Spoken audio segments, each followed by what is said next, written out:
Football. So did you always play offensive line? Yeah, I played D line too.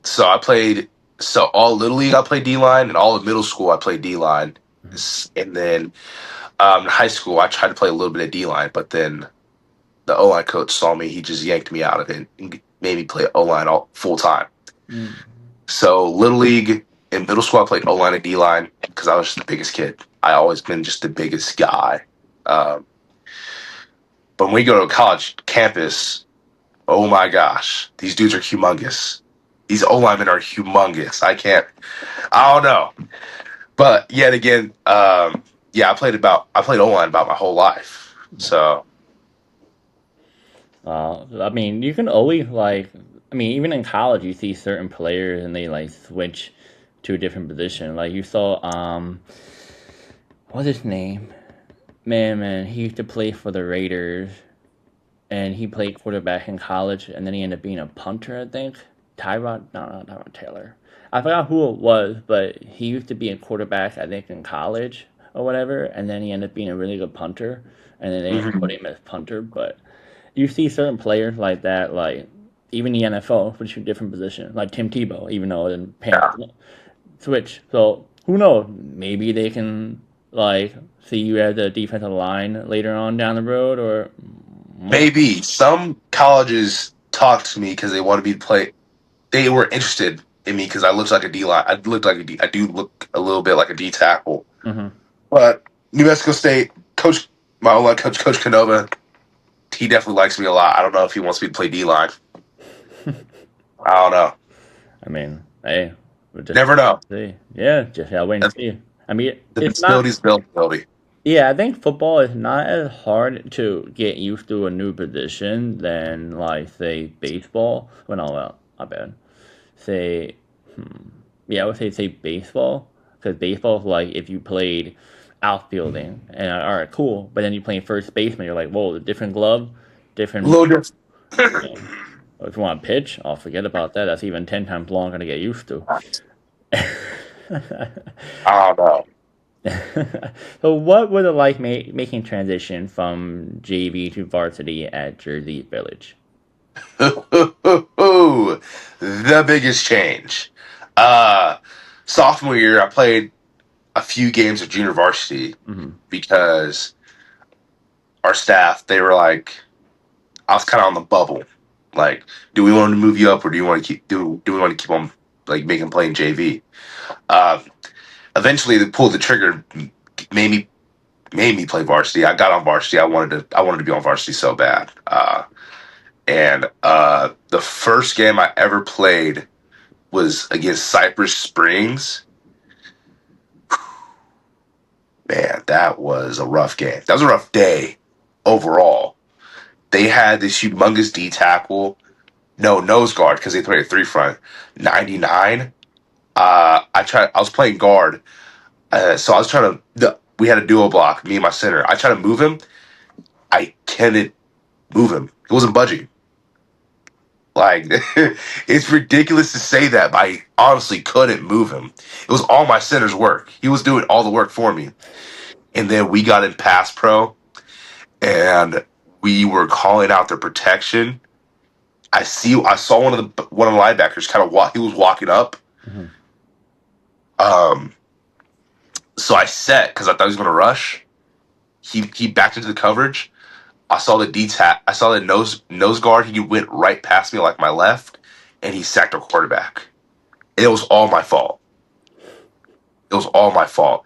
It was the biggest change. I got told that the whole time, and I never believed people. I'm like, it's not gonna be that bad. It was the biggest change, like of just speed overall. Wow.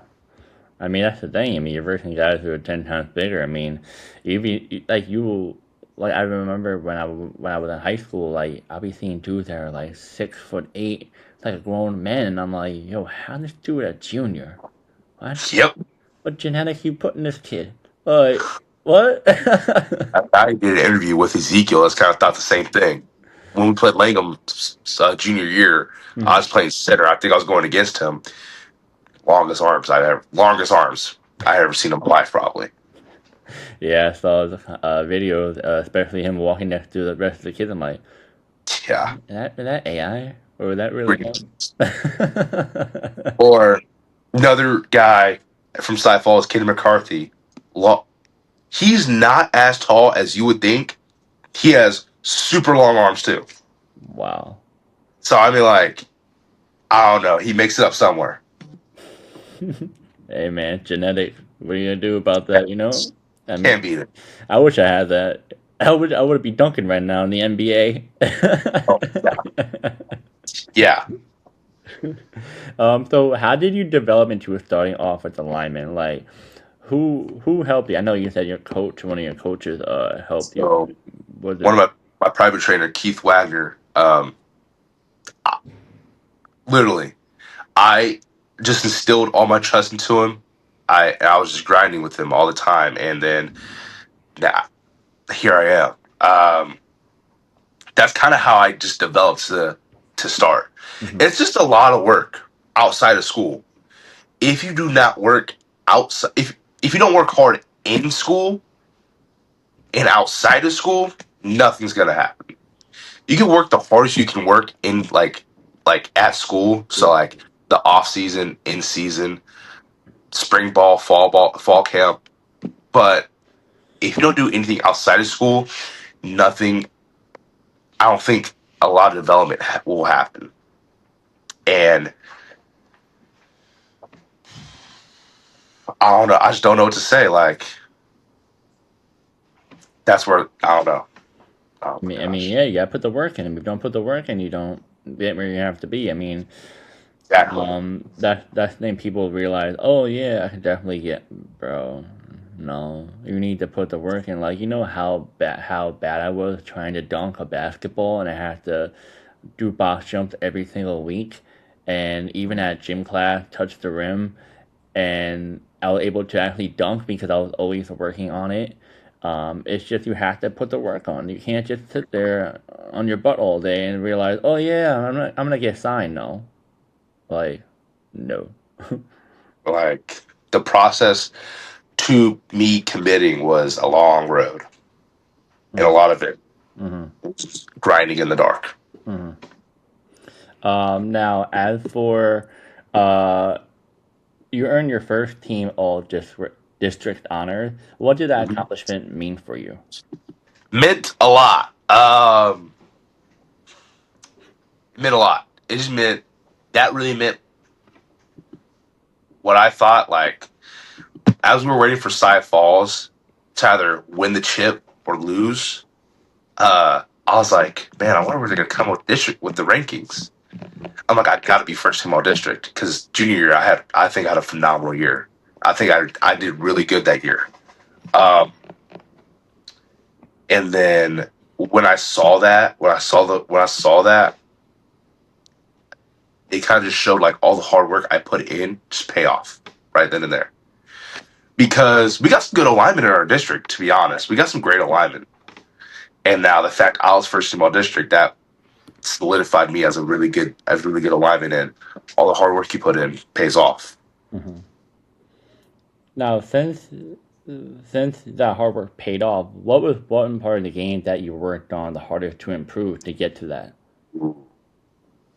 Um, from sophomore year to junior year, it was everything. Run run blocking, pass pro, footwork, a lot of footwork actually. So a lot of coaches I talk to, they tell me I have like some of the best feet they see. I don't know. Like they might be gassing me up or I don't know. But a lot of coaches like, Calvin, you got really nice feet and whatever, you know. Um, but I worked on everything because now alignment, we have to be well rounded now. That's just the error we're moving in. You have to be an excellent run blocker, excellent pass blocker. So I worked on about everything just to win that title, and be where I'm at. Yeah, that's the thing that's a lot of offensive line. that I grew up watching. Like I grew up watching Nick Mangold, Ferguson on the Jets. I'm a Jets fan, so I saw how they were with off the line. They were well rounded. They were doing the passing, the blocking, etc. But then you have certain college players who come into the NFL and they're just mainly known for run blocking, or they're just mainly known for pass blocking. That's not good because, I mean, it's good, I guess, because if you're really big, all right, they'll use you. But long term, it's like you might not get the biggest contract, you might not have the longest career, you not might not be used as much during a game because you only go to one specific spot. But knowing the fact that uh, how you just said well rounded, you want to be perfect not only with those two but other parts of your game. Hmm. Yeah, I just said like some college dudes just walking being good for one thing. That's kind of true. I'm like I already said it all. I already said what I want to say. You just got to Mm-hmm. be perfect overall. You have to have good hands, good feet, good IQ. No, I'm like, especially as a tackle, I got to see like what the secondary, like what they're doing. So if they're like walking up, if they want to blitz, Yeah. or watching the D line if they want to stun, uh, all that. Like I got to be just a well-rounded guy. Mm-hmm. Of course, 100%. Now, what do you think people don't understand about playing off of the line? There's a lot of people be like, "Oh, it's easy. Oh, it's this. Oh, it's that." What do people don't understand? Well, definitely not easy. A lot of a thing about O line is like we all say it, but just not a lot of praise, and that's how it is. We're the backbone, both O line and D line. We're just the backbone of the team. If if you have five guys that can't do anything on the O line, you're going to get nothing done. Like I kind of can't emphasize it enough, but literally, what I'm trying to think of, uh, sophomore year, a lot of our O linemen were seniors. Those guys really didn't work a lot. They were kind of lazy, and then know what happened that year? We went 3-7. Like it's because we couldn't move the ball at all. So with that, having those like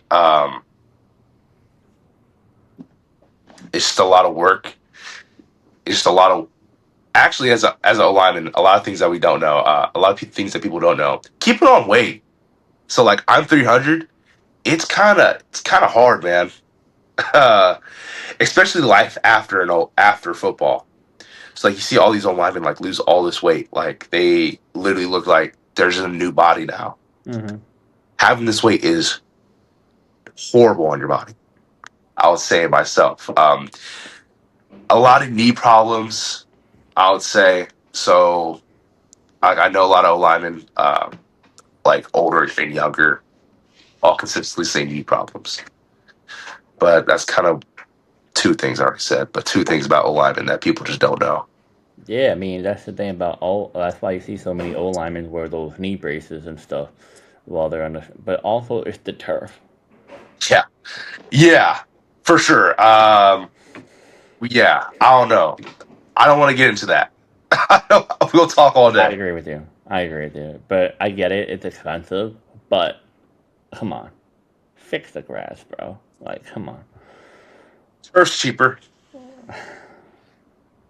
They're just too lazy to maintain it or hire someone to do it. Especially in the NFL, they got billions of dollars. They don't want to do that. But the soccer team will come to MetLife Stadium and they'll put the grass for them. Yeah. That got me tight. Oh, I- um, my mom's an Iowa State alum, Mm-hmm. and their field's grass. She loves it. So because they're like kind of like an agricultural school.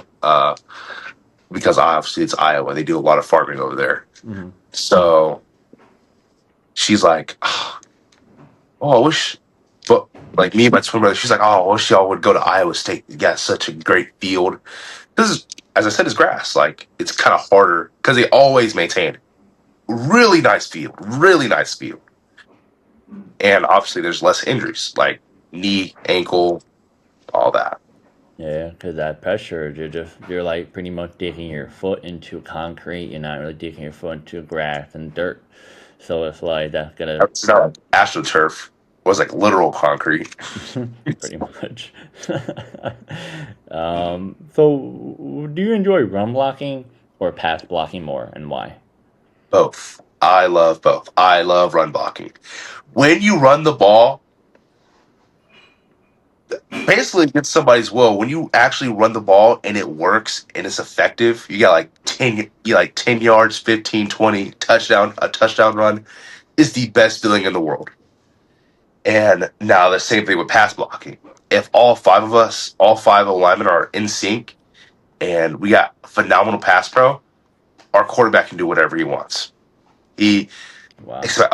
our quarterback like Rodney, full threat. He can run the ball, he can pass it. So when we have phenomenal pass pro, he's gonna throw it for a touchdown. So I love both, me personally. That's good. I mean, there's a lot of players out there like one or the other. I mean, that feel like both. I mean, as long as you love the game, hey, like whatever. Yeah, I like run blocking more Oh, because now when you're it when cheering up now. That you like both. I love both, I love both. I do love run blocking more because it feels better when it works for me Because you can, personally. let me guess, because you can hit, right? Yep, Yep. yep. Uh, I mean, like when I see my running back just run down the field and score a touchdown, it's something different. Not great. I mean, because when he throws the ball, you're standing like, yeah, I'm telling my quarterback, but I got to run all the way down there, celebrate. Or if I don't want Yeah, to run down there, I'm like, all right, I'm going to go back to the sideline and whatever. I got to stay on the field after we score a touchdown because I'm on an extra point. Okay, I mean, I guess either one is okay. Yeah, um, what's your favorite memory at playing at Jersey Village? So I know you're about to leave pretty much soon, but what's your favorite memory so far? that's a tough question because I got a good amount. You have to choose number one. My Number number, one has to be something that you're like, huh, remember that rest of my life.